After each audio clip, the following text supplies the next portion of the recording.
Bonjour à tous et bienvenue sur la chaîne de votre liberté. Aujourd'hui, on va parler de comment faire les premiers 100 000 euros. Et oui, ça fait suite à une vidéo que j'avais fait, c'est peut-on devenir libre financièrement finalement avec Riti et où je prenais le postulat que déjà de partir avec 100 000 euros, ça aidait grandement à devenir libre. Et ce chiffre ne vient pas de n'importe où. Hein, du coup, c'est pris du coup d'une déclaration aussi de Charlie Munger, donc qui est l'associé décédé aujourd'hui de Warren Buffett, donc qui disait que finalement les premiers 100 000 euros sont les plus difficiles à gagner, mais ils sont cruciaux pour créer finalement la richesse. Donc voilà, donc ça c'est très important de créer ce premier 100 000 euros, surtout si vous êtes aujourd'hui, vous partez de rien. Alors je ne vais pas vous donner des solutions, voilà, comme quoi vous héritez de 100 000 euros, vous gagnez au loto, vous faites des paris sportifs, ou finalement vous pariez sur la réussite d'un meme coin tout pourri. Voilà. Donc là, on va parler vraiment de solutions, vraies, en tout cas des gens que je connais ont vraiment fait pour gagner ces 100 000 euros. Voilà, donc c'est des vraies solutions qu'en tout cas tout le monde peut atteindre. Et encore une fois, pas forcément, c'est pas des gens forcément avec des gros diplômes ou vraiment c'est accessible entre guillemets à tout le monde, en tout cas tous ceux qui veulent bien se donner la peine de les atteindre. Donc première solution, j'en ai parlé la dernière fois, c'est beaucoup lié à l'immobilier, c'est de faire des allers-retours en résidence principale. Du coup, qu'est-ce que c'est? Le but, c'est d'acheter une résidence principale, donc où vous allez vivre normalement, où vous faites des travaux, vous l'améliorez, ou finalement vous achetez très très bien, vous faites une très très bonne affaire. Donc voilà, et au bout de peut-être 6 mois, 1 an, 2 ans, 3 ans, peu importe, voilà, vous la revendez. Et ça, c'est la plus grosse niche fiscale française parce qu'en effet, vous n'êtes pas imposé sur la plus-value sur votre résidence principale.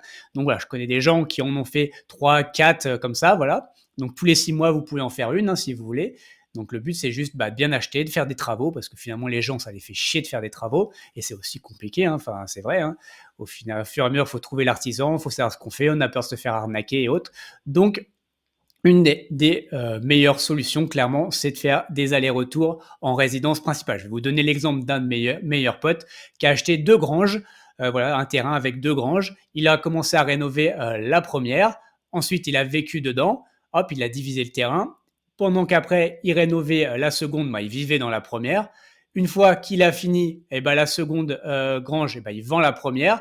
Hop, ça permet de rembourser la totalité du prêt et autres de l'ensemble des travaux et des 2 biens, et donc il vit dans l'autre, et au bout d'un moment, au bout de 6 mois, il revend également cette propriété.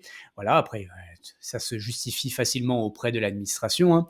Vous pouvez vous marier, vous avez une rentrée d'argent parce que vous changez de travail, du coup, vous voulez vivre autrement, vous déménagez, vous avez un enfant, enfin voilà. En général, en plus, l'administration ne va pas venir vous faire chier ou poser des questions sur vos 2, 3 biens, honnêtement, ça les regarde pas. Si vous avez vraiment habité ces propriétés, vous avez des factures d'eau, d'électricité, il n'y a aucun souci là-dessus. Donc voilà, première possibilité, les allers-retours en résidence principale.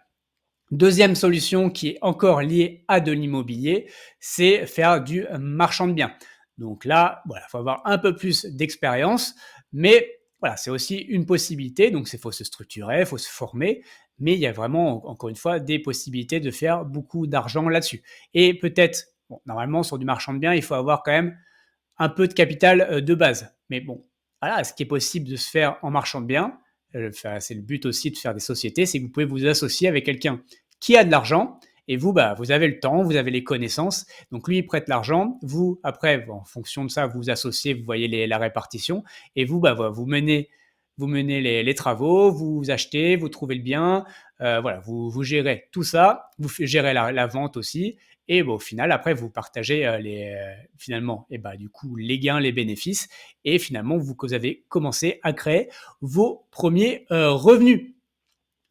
Ensuite, troisième solution. Donc, troisième solution, là, on va parler finalement de travailler. Donc là, travailler, ok, c'est bien. Déjà, une des solutions qui est sûre qui ne permettent pas d'atteindre 100 000 euros, on va dire, assez facilement, c'est un CDI aux 35 heures. Ça, c'est sûr que vous n'atteindrez jamais 100 000 euros en étant un petit salarié à 35 heures. Ça, c'est impossible.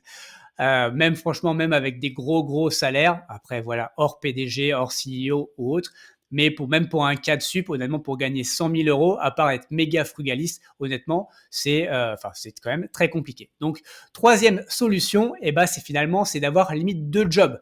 Donc là, je vais vous raconter l'histoire de quelqu'un que j'ai connu quand moi je faisais des extras. Voilà, j'étais maître d'hôtel, serveur quand j'étais plus jeune, et donc j'avais rencontré quelqu'un qui lui faisait des extras. Il travaillait à peu près 16 heures par jour, mais voilà, même le week-end. Donc voilà, il a entre 20, son objectif, c'était de travailler comme un chien de 20 ans à 30 ans mais voilà, et d'investir tout son cash flow dans de l'immobilier, dans des vrais actifs. Et du coup, et ben voilà, c'est de travailler comme, voilà, honnêtement, travailler comme un chien pendant une période de temps, mais avoir un objectif à la fin, c'est de l'investir cet argent et finalement pour atteindre encore une fois cette liberté que finalement on vise tous. Donc voilà, donc ça c'est travailler et encore une fois, il n'y a pas besoin d'avoir des diplômes. Là, je vous parle de quelqu'un qui était maître d'hôtel, hein, donc qui servait des verres, qui servait à manger dans des réceptions. Donc voilà, il n'y a pas de souci, c'est juste il faut bosser et il faut se lever. Donc voilà, il faut se lever le matin tôt, il faut se coucher tard et il faut bosser énormément d'heures. Et voilà, encore une fois, c'est pas facile, c'est fatigant, mais encore une fois, on n'a rien sans rien. Quatrième solution, c'est finalement aussi, comme je vous ai dit, c'est pas en étant en CDI, en étant salarié que vous allez pouvoir atteindre vos objectifs. Là, la quatrième solution, c'est de faire du freelancing. Et oui, du coup, les montants quand on est freelance, voilà, ça peut être très important par jour. Vous pouvez facilement être entre 300 et 1000 € par jour. Voilà, donc les missions, c'est quand même c'est quand même plutôt bien rémunérateur. Mais bien sûr, voilà, il y a des contraintes. Vous allez devoir payer du coup un comptable, vous allez avoir vous allez avoir des frais, hein, forcément, que c'est comme vous créez une société, mais en tout cas, c'est une possibilité. Et honnêtement, si vous êtes bon dans votre domaine, il y a moyen, encore une fois, de bien gagner et de progresser, de très bien gagner. Là, je vous donne l'exemple d'une de mes meilleures amies, hein, qu'on se connaît depuis le lycée. Et du coup, elle est freelance. Elle a comme client une grande banque française, et voilà, donc elle a des contrats journaliers qui sont plutôt très bien payés. Et encore une fois, comme elle a une société, elle permet d'investir son cash flow dans des biens immobiliers, de créer des actifs et de créer pas mal de choses.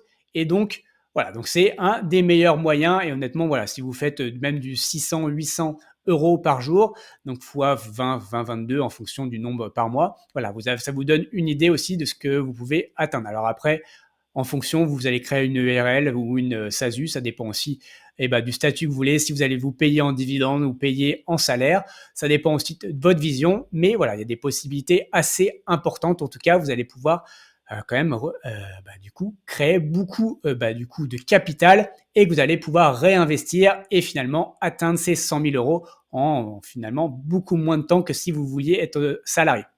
Cinquième solution, cette solution, c'est créer un business en ligne. Et oui, donc là, il y a pas mal de choses. Voilà, vous pouvez soit créer un business en ligne, soit créer finalement un vrai business. Mais c'est vrai qu'un business en ligne, finalement, il faut peu de capital de départ. Donc oui, et c'est possible aujourd'hui. Avec toutes les technologies, vous pouvez créer des business sur Amazon, vous pouvez faire du dropshipping. Je ne conseille pas forcément cela. Mais en tout cas, voilà, il y a possibilité de créer vraiment des business avec des petits capitals et finalement de multiplier. Mais encore une fois, il faut se former et il faut apprendre, il faut bosser. Il n'y a pas de secret dans toutes les solutions que je vais vous donner. Le secret de tout ça, c'est bosser et vraiment bosser. Et encore une fois, voilà, c'est vraiment se donner à 110% là-dessus. Donc voilà, un des moyens, c'est de créer un business en ligne. Voilà, donc vendre des produits, voilà, que ce soit en France, à l'international. Aujourd'hui, vous pouvez toucher le monde entier avec Internet, donc c'est quand même plutôt pratique. Voilà, alors qu'un business physique, déjà, il faut acheter le droit de bail, il faut louer un local, il faut acheter pas mal de stocks. Et finalement, vous touchez qu'une zone de chalandise assez restreinte. Donc, voilà, je vous conseille clairement un business en ligne. C'est quand même beaucoup plus simple et honnêtement, ça peut être vraiment rémunérateur de façon très importante. Et le dernier point, donc on va dire le sixième point, ça va être donc ce qui va être donc du private equity. Alors là, c'est un peu particulier, certes, donc déjà il faut avoir un capital de départ, ça quand même qui peut parfois être important, mais voilà, je vais vous donner un exemple typiquement. Donc bon, moi j'ai investi du coup en série C, je crois, de Green Bull. Donc voilà, donc il fallait mettre 10 000 euros sur la table. Bon, aujourd'hui, j'ai pas encore fait ces 100 000 euros, mais l'objectif, c'est d'ici 2030 d'atteindre le milliard, voire plus. Donc, si c'est le cas, et ben avec 10 000 euros, j'aurai à peu près 130 000 euros. Donc voilà, donc c'est aussi une possibilité. Alors après, c'est beaucoup plus risqué que le reste, mais voilà, c'est en tout cas une possibilité de faire ça en à peu près 8 ans. Donc bon, c'est du passif hein, pour le coup, mais voilà, c'est un pari. Mais je pense que j'ai beaucoup plus de chances d'atteindre que quelqu'un qui jouerait au loto ou qui parierait finalement sur un même coin. Mais voilà, en tout cas, c'est un pari que j'ai pris, mais c'est une possibilité. En tout cas, voilà, qui me permettra d'atteindre, en tout cas, ces fameux 100 000 euros, même si aujourd'hui, je les ai déjà atteints en vendant, encore une fois, de l'immobilier.